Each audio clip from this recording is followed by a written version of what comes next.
არჩევნების მოახლოებასთან ერთად პოლიტიკური პარტიები საარჩევნო კამპანიის აქტიურ ფაზაში გადადიან. თითოეულ მათგანს განსხვავებული სტრატეგია და ხედვა აქვს, თუმცა საერთო რჩება მთავარი კითხვა, როგორ აფასებენ საკუთარ შანსებს და რას ელიან არჩევნების შედეგებისგან. სახელისუფლო პარტიაში აცხადებენ, რომ მათ გუნდს მყარი საზოგადოებრივი მხარდაჭერა აქვს და გამარჯვებას პირველივე ტურში მიაღწევენ.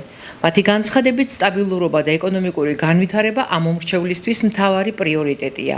ყველა პარტიას პატივსცემ თითოეული მათგანის ღვაწლი დასაფასებელია ქართული სახელმწიფოს წინაშე, მაგრამ მოგეხსენებათ ფაქტის სახეზეა ეხლა მართველ გუნდს ყავს ნამდვილად ის გუნდი, რომელსაც არც მერის კანდიდატი და არც საკრებულოს შემადგენლობით არ გაუჭირდება, რომ უმრავლესობით მოვიდეს. ფაქტია, რომ დიდი ალბათობით ვფიქრობ, რომ 21-ვე სამაჟორიტაროში ჩვენი კანდიდატები გაიმარჯვებენ და პარტიული სიითად საკმაო რაოდენობის ადამიანები შევლენ, ასე რომ უმრავლესობა რო ექნება ქართულ ოცნება დემოკრატიულ საქართველოს, ამაში ეჭვი არ მეპარება ნამდვილად რა და ამას თვითონ გუნდის შემადგენლობაც და ის ადამიანები, ვინაც არჩევნებში არიან ჩაბმულნი, მეტყველებს ფაქტია რა.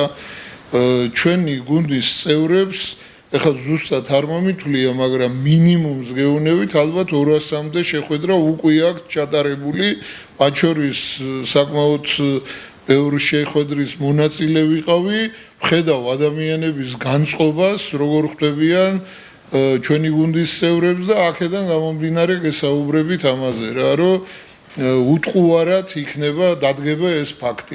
ოპოზიციური სპექტრის დამოკიდებულება მუნიციპალურ არჩევნებთან მიმართებაში განსხვავებულია. ნაწილი საერთოდაც ბოიკოტის რეჟიმში რჩება.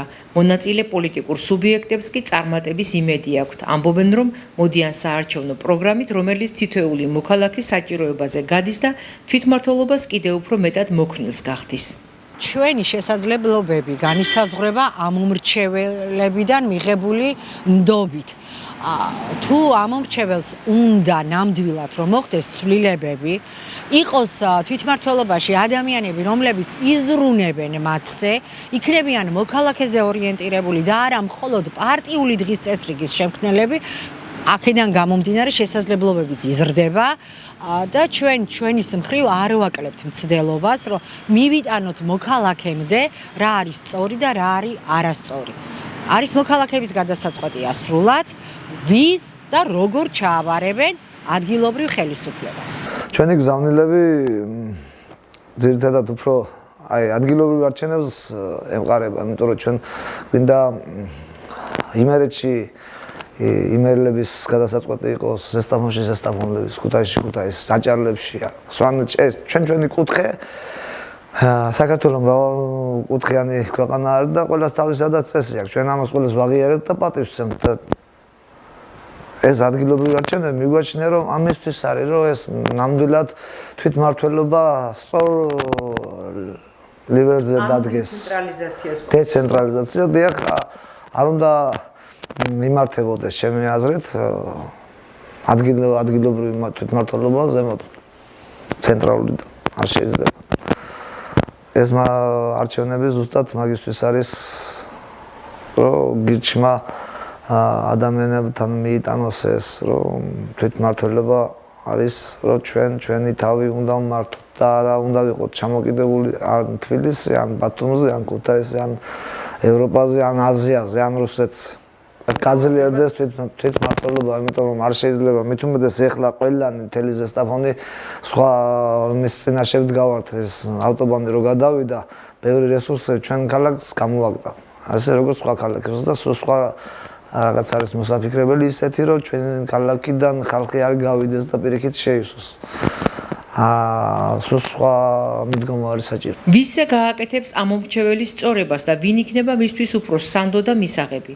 კითხვას პასუხს 4 ოქტომბერი გასცემს, როცა ამ მომრჩეველი თავის პოზიციას უბანზე მისვლითა და გადაწყვეტილების დაფიქსირებით გამოხატავს. სწორედ მაშინ შეიტყობენ პარტიები თუ რა როლი შეასრულეს მოქალაქეთა პოლიტიკური ნების ფორმირებასა და გამოხატვაში.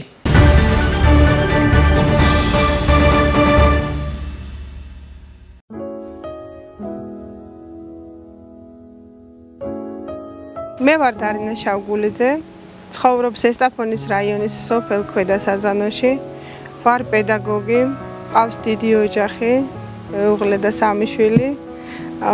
გვაქვს ძალიან დიდი რაოდენობით თხილის პლანტაციები, ასევე გვიდგას ხეხილის ბაღები, ვაშლი და ქლიავი საკმაო რაოდენობით.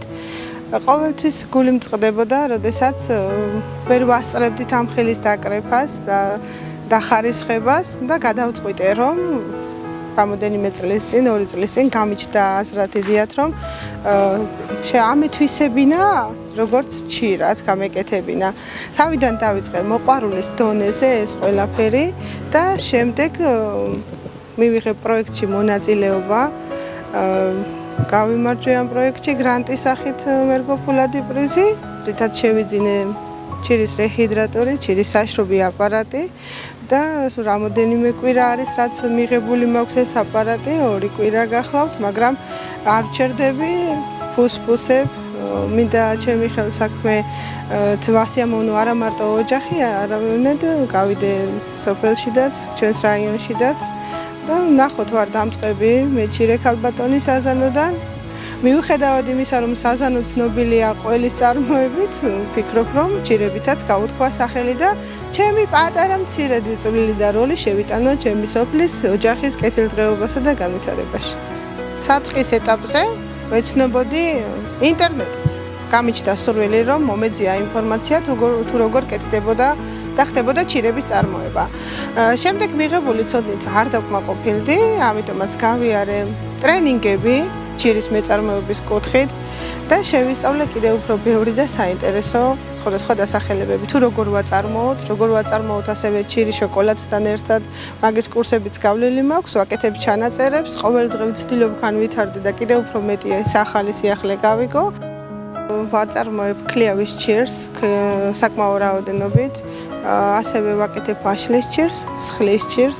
ჩემთვის გამოწვევა იყო საწყის ეტაპზე ლეღვის ჩირის გაკეთება, თუმცა დავინტერესდი, არაჩვეულებრივი გამოვიდა, კმაყოფილი ვარ. ასევე მსხალი ძალიან გემრიელია და კარგი გამოდის და ვნახოთ, განვითარდები ნელ-ნელა ქიშმიშად ვცდილობ შევეჭიდო. ეხლა უკვე მოდის ხურმის პერიოდი, კარალიოკით ხურმით ავჩირავთ და ზამთარშიდაც არ გავჩერდები, ესე მაქვს ჩანაფიქრი, რომ ციტრუსზე ვიმუშავ. თავიდან დავიწყე, ჩირავდი მზის დახმარებით ვაშრობდი ოჯახში, შემდეგ შევიძინე პატარა ზომის აპარატი 12 ლანგრით. დავინტერესდი ამით, რადგან მომეწონა, რადგან სისუფთავეც მეტი იყო, ხარისხიც მეტი იყო და ეხლა კიდევ მიღებული მაქვს დიდი აპარატი, რომელშიდაც ერთდროულად თავსდება 70 კილო დაჭრილი ხილი. ეს გრანტის სახით მოვახერხე მისი შეძენა. ძალიან კმაყოფილი ვარ, საოცარი გამოდგა, ნამზადიც გამოდის არაჩვეულებრივი, ფერსაც ინარჩუნებს, ძალიან გემრიელია, ხარისხიანი და ყველაზე მნიშვნელოვანი და ყველაზე მთავარი მაინც მგონია, რომ ეს არის ყოველგვარი დანამატების გარეშე. არავით არის შაქარი, ეს გათვლილი ასევე დიაბეტიანების კუთხითაც, ლეღვით, შაქარის ქლიავით და ასევე მომივიდა იდეათ, რომ გამეკეთებინა, რადგან ნატურალური თავსაწარმოების ჩემი მეგობარი, ჩვენი თანასოფლელი უმაგრესი გოგოები ყავს სხვათა შორის და აი ამ თაფლით არის ნამზადი აკაციის და წაბლის თაფლით ვამზადებ, რომელშიც მოთავსებული არის 8 დასახელების ჩირი. ეს ჩირით მოთავსებული გემრიელი სასუსტნავი არის ყველაზე სასარგებლო გემოგლობინისათვის, ვისაც გემოგლობინი აქვს დაბალი და იმუნიტეტის ასამაღლებლად. ხილის რეჰიდრატორის შეძენის შემდეგ მიწევდა ხოლმე მაინც ხილის დათლა, ხილით მუშაობა, შემდეგ დაჭრა, რასაც ძალიან დიდი დრო სჭირდებოდა.